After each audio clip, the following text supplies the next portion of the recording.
नमस्कार. BMS first year रचना शारीर याच्या paper 1मधील आज आपण गर्भशारीर ह्या टॉपिकच्या ज्या आपल्या राहिलेल्या नोट्स आहेत, म्हणजे आपण हा पार्ट 2 व्हिडिओ आहे. पार्ट 1 म्हणजे मागच्या व्हिडिओमध्ये आपण काही गर्भशारीरचे सुरुवातीचे पॉईंट्स पाहिले होते, त्याच्या नोट्स पाहिल्या होत्या. आता या व्हिडिओमध्ये आपण राहिलेल्या टॉपिकच्या नोट पाहणार आहे. जर या व्हिडिओमध्ये देखील सर्व पूर्ण नाही झालं तर अजून एखादा पार्ट 3 सुद्धा येईल आणि ह्या पद्धतीने ह्या नोट्सचा जर तुम्ही अभ्यास केला तर एक्झाममध्ये तुम्हाला ह्याचा खूप फायदा होणार आहे. तर हा व्हिडिओ शेवटपर्यंत संपूर्ण पहा. त्याचप्रमाणे व्हिडिओमध्ये जे मी नोट्स सांगत आहे ते एकदा तुम्ही स्वतःच्या नोट्समध्ये लिहून घ्या, स्वतःच्या हाताने लिहून घ्या. आणि BMS संबंधित फर्स्ट इयर संबंधित इतर विषयाचे इतर टॉपिकचे व्हिडिओसुद्धा आपल्या चॅनलवर अपलोडेड आहेत, ते सुद्धा एकदा प्लेलिस्टमध्ये जाऊन अवश्य पहा. तसंच व्हॉट्सअप ग्रुप जर तुम्ही जॉईन केला नसेल तर व्हॉट्सअप ग्रुप देखील जॉईन करा, त्याची लिंक तुम्हाला या व्हिडिओच्या डिस्क्रिप्शनमध्ये मिळून जाईल. त्याचप्रमाणे व्हिडिओच्या डिस्क्रिप्शनमध्ये इंस्टाग्राम व टेलिग्रामची सुद्धा लिंक आहे, तर ते सुद्धा तिथे जाऊन तुम्ही फॉलो करा. तर आपण कोणत्याही व्हिडिओ पाहत असताना सुरुवातीला NCSMमध्ये त्याचं काय काय कंटेंट दिलेलं आहे, काय काय मस्ट टू नो, काय काय डिझायर टू नो आहे ते पाहतो. त्यानंतर आपण नोट्स बघतो, कारण तुम्हाला पेपर खूप पॉईंट टू पॉईंट येतो. NCSMच्या सिलेबस कॉपीनुसार सर्व पेपर असतो. क्वचित एखादा प्रश्न असा असतो जो सिलेबस कॉपी सोडून विचारलेला असतो, म्हणजे त्यातलाच असतो, परंतु या फॉर्मॅटमध्ये तसा नसतो. तर त्यामुळे NCSMची सिलेबस कॉपी खूप इम्पॉर्टंट आहे. तर गर्भशारीर या टॉपिकमध्ये गर्भाची व्याख्या, कन्सेप्ट ऑफ शुक्र अँड आर्थव, गर्भावक्रांती, मासानुमासिक गर्भवृद्धी म्हणजे 9 महिने, त्यानंतर पंचमहाभूतांचा गर्भवृद्धीमध्ये काय रोल आहे, कन्सेप्ट ऑफ बीजभाग अवयव, त्यानंतर गर्भाचं पोषण, अपरा निर्मिती, गर्भनाभी नाडी, त्यानंतर अंगप्रत्यंग उत्पत्ती विविध आचारांनुसार आणि गर्भाची विकृती. तर हे सर्व पॉईंटचे नोट्स आज आपण पाहणार आहे. त्यानंतर दुसरा टेबल तो म्हणजे इथे मस्ट टू नो आणि डिझायर टू नोचा. तर इथे तुम्हाला जे समोर टॉपिक दिसत आहेत ते सर्व मस्ट टू नोचे आहेत, म्हणजे तुम्हाला ते करणं खूप आवश्यक आहे. आणि गर्भशारीर या विषयाला तुम्हाला टॉपिकला 15 मार्कांचं वेटेज दिलेलं आहे. त्यामुळे हा टॉपिक व्यवस्थित कव्हर करा. आज आणि उद्या किंवा आज आणि पुढचा व्हिडिओ, म्हणजे हे गर्भशारीर हा मोठा टॉपिक असल्याने आपण त्याला 2 पार्टमध्ये डिवाईड करत आहोत. तर आज जो आपण बघतो तो व्हिडिओचा पार्ट 1 आहे आणि ह्यातील राहिलेला भाग आपण नेक्स्ट व्हिडिओमध्ये बघणार आहे. तर 15 मार्कांचा टॉपिक आहे, वेटेज खूप जास्त आहे, त्यामुळे व्यवस्थित सर्व पॉईंट्स कव्हर करा. तसंच तुम्ही इथे सुद्धा बघू शकता की सर्व पॉईंट मस्ट टू नोचे आहेत, त्यामुळे सगळे करणं आवश्यक आहे, यामध्ये काही ऑप्शन नाही आहे. तर गर्भशारीरचा पार्ट 1चा व्हिडिओ जर तुम्ही मागचा व्हिडिओ पाहिला नसेल तर तो पाहून या. त्यामध्ये सर्व इंट्रोडक्टरी पॉईंट्स आहेत व 4-5 पॉईंट्स आहेत. ह्या व्हिडिओमध्ये आपण त्याचे राहिलेले पॉईंट्स बघणार आहे. त्याची सुरुवात आपण गर्भावक्रांतीपासून करतो आहे. तर गर्भावक्रांती म्हणजे काय, म्हणजे गर्भाचे गर्भाशयात क्रमशः अवतरण होणे व त्यास नंतर गर्भस्वरूप प्राप्त होणे, ही जी प्रोसेस आहे फॉर्मेशनची, त्याला आपण गर्भावक्रांती असं म्हणतो. आता प्रत्येक गोष्ट जर थेरॉटिकली पाठ केली किंवा एकदम पॅराग्राफमध्ये लिहिलं तर तुमच्या लक्षात राहणार नाही. त्यासाठी काही गोष्टी अशा फ्लोचार्टच्या स्वरूपात लक्षात ठेवा, जेणेकरून आपले स्टेप्स लिहिणं कमी होतं आणि लक्षात जास्त राहतं. ऋतुमती स्त्रीसोबत शुद्ध शुक्र असणारा पुरुष जेव्हा संभोग करतो तेव्हा काय होतं, तर शरीरात हर्ष निर्माण होतो आणि पुरुषाचा सर्व शरीरव्यापी जो शुक्र धातू आहे तो उत्तेजित होऊन शुक्र स्त्रीच्या गर्भाशयामुखी स्त्रवते. त्यानंतर ऋतुकाळामध्ये विवृत्तमुख असणाऱ्या स्त्रीच्या गर्भाशयात ते प्रविष्ट होते. त्यानंतर पुरुष बीज स्त्री बीजात प्रविष्ट होते. गर्भाशयात संसक्त होऊन प्रसादरूप रजाने परिवेष्टीला जातो आणि अशा प्रकारे अपरा निर्माण होईपर्यंत गर्भाचे उपस्नयनाने पोषण सुरू होते. तर हे होतं गर्भावक्रांती. त्यानंतर गर्भकर भाव किंवा गर्भकर षडभाव कोणते कोणते आहेत, तर मातृज, पितृज, आत्मज, सात्मज, रसज आणि सत्वज हे गर्भकारक भाव सांगितलेले आहेत किंवा षडभाव सांगितलेले आहेत. तर त्याचा श्लोक इथे दिलेला आहे. जर श्लोक पाठ करायचा असेल तर तुम्ही करू शकता. चरकाचार्यांनुसार गर्भाचे निर्माण होण्यामध्ये हे मातृज, पितृज, रसज, सात्मज, आत्मज व सत्वज हे षडभाव असतात.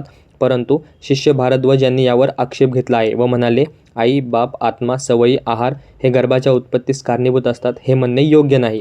ते म्हणतात, जर आई बाप गर्भास कारण मानले तर गर्भ त्यांच्या इच्छेनुसार उत्पन्न झाला पाहिजे, पण तसे कधीही होत नाही.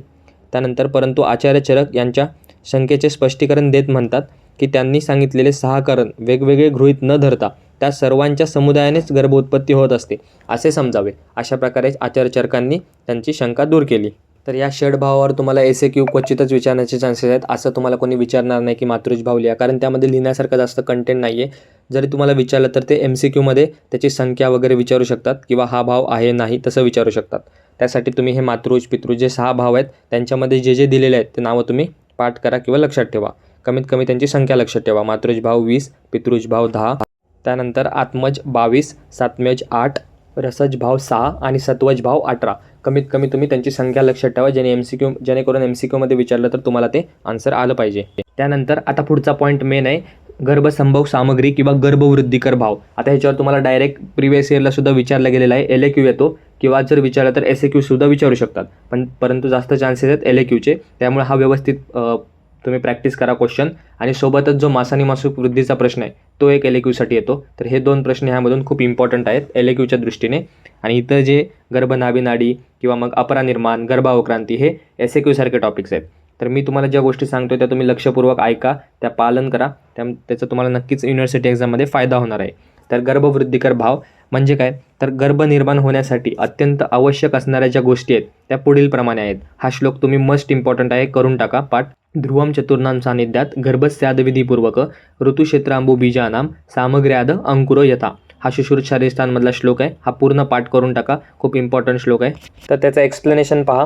प्रत्येक गोष्टीची उत्पत्ती होत असताना त्याला काही आवश्यक सामग्री असते ज्याच्यामुळे त्याची उत्पत्ती होते.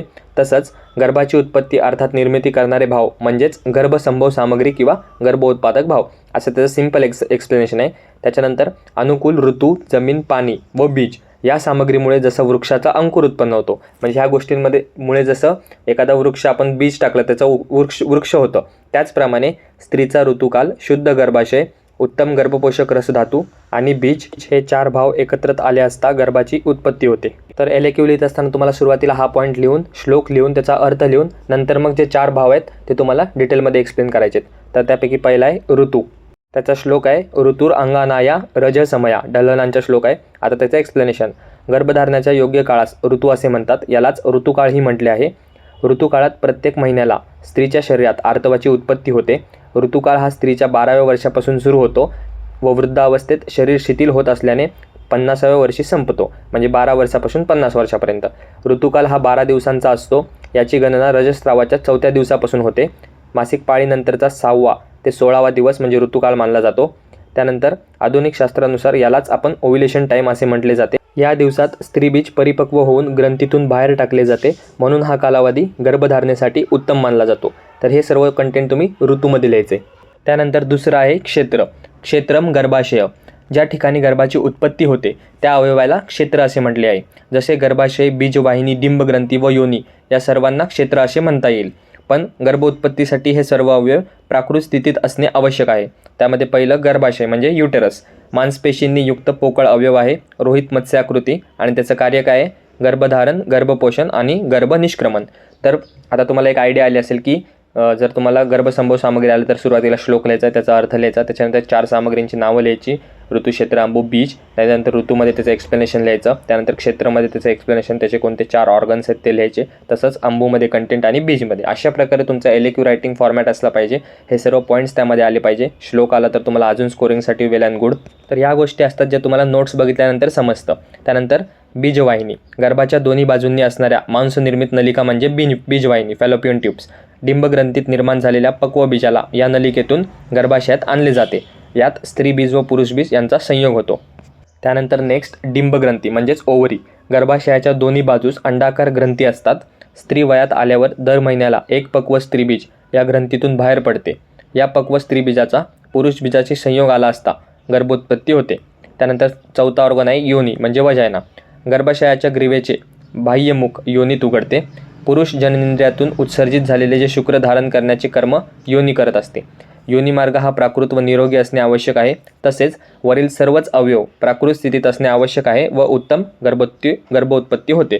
तर जेव्हा तुम्ही हे 4 ऑर्गन लिहाल तेव्हा शेवटी हे वाक्य आलं पाहिजे की सर्व अवयव प्राकृत स्थितीत असणे आवश्यक आहे. त्यानंतर तिसरं ते म्हणजे अंबू. अंबू पुनर्हार पाकतो व्यापी रसधातू. अंकुराच्या वाढीसाठी जसे जल आवश्यक असते तसेच गर्भाच्या वाढीसाठी आहाररस आवश्यक असतो. अंबू म्हणजेच काय तर रसधातू म्हणजेच आहाररस, तर तो आवश्यक असतो. आणि ह्या रसाचे कार्य म्हणजे धातूंची योग्य वाढ करणे, शरीराचे प्रीणन करणे, गर्भाची योग्य वाढ करणे होय.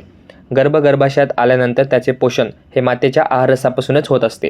मातेने घेतलेला आहार गर्भावर परिणाम करू शकतो, म्हणून ह्या काळात मातेने हितकर आहार घ्यावा. तर हे सर्व पॉईंट्स अंबूमध्ये आले पाहिजे की गर्भाचं पोषणसाठी उपयोगी असतं, तर हे सर्व पॉईंट आले पाहिजे.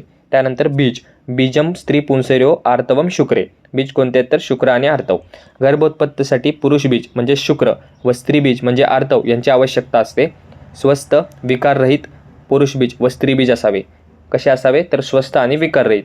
तर हे जे म्हणजे तुम्हाला आता सुरुवातीला तुम्ही फर्स्ट इयरला तर तुम्हाला जास्त कंटेंट अपेक्षित नाही आहे, फक्त सर्व पॉईंट्स आले पाहिजे, त्याच्यामध्ये थोडं कंटेंट आले पाहिजे, कारण हेच टॉपिक तुम्हाला पुढे फायनल इयरमध्ये जाऊन सर्व डिटेलमध्ये आहेत. त्यानंतर बी ज्या टॉपिकमध्येच तुम्ही शुद्ध शुक्र आणि शुद्ध अर्थवाचे जर श्लोक पाठ असतील तर ते तिथे टाकून द्यायचे.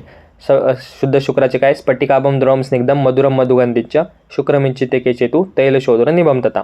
आणि शुद्ध अर्थव शशास्रुक प्रतिमम येतु यद्वालाक्षरसुपम तदार्थव प्रशंसी यद्वांसो न विरंजेत. गर्भ निर्माण होताना त्यात मातृज पितृज आत्मज सात्मज रसज आणि सत्वज असे निरनिराळे भाव उत्पन्न होतात.